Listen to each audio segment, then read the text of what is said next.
ভাই মানে শুধু একজন অভিভাবক নয়, যে হাত তোমাকে প্রথমবার হাঁটতে শিখিয়েছে, যে চোখ তোমাকে প্রথমবার সুরক্ষার অনুভূতি দিয়েছে, সে তোমার ভাই। শৈশবে যখন তুমি পড়ে গিয়েছিলে, সবার আগে যে দৌড়ে এসে তোমাকে তুলেছিল, সেই তোমার ভাই। স্কুলে কেউ তোমাকে কষ্ট দিলে যে বুক ফুলে সামনে দাঁড়াতো, সে তোমার ভাই। বাইরের পৃথিবী হয়তো ভয়ঙ্কর, কিন্তু ভাই থাকলে মনে হয় কিছুই হবে না। ভাই তো আছেই।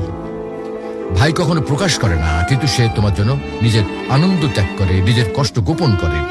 তুমি খুশি থাকলে সে খুশি, তুমি দুঃখী হলে সে ভিতরে ভিতরে ভেঙে যায়। সময় যতই পেরিয়ে যাক, বয়স যতই বাড়ুক, ভাই সবসময় তোমার অভিভাবকই থেকে যায়। বিয়ের পরেও দূরে থাকলে ফোনে শুধু একবার বলবে, ভাই আমার একটু সমস্যা হয়েছে, আর সে দেরি না করে তোমার পাশে হাজির হবে। প্রিয় ভাই বোন, এই সম্পর্ক রক্তের বাঁধনে করা। এখানে স্বার্থ নেই, হিসাব নেই, আছে শুধু ভালোবাসা আর দায়িত্ববোধ। যতদিন ভাই বেঁচে আছে, ততদিন তোমার জীবনে একজন নীরব অভিভাবক রয়েছে, যে সব সময় তোমার পেছনে পাহাড় হয়ে দাঁড়িয়ে রয়েছে। তাকে কদর করো, তার জন্য দোয়া করো, কারণ ভাইয়ের ভালোবাসা এটা আল্লাহ দেওয়া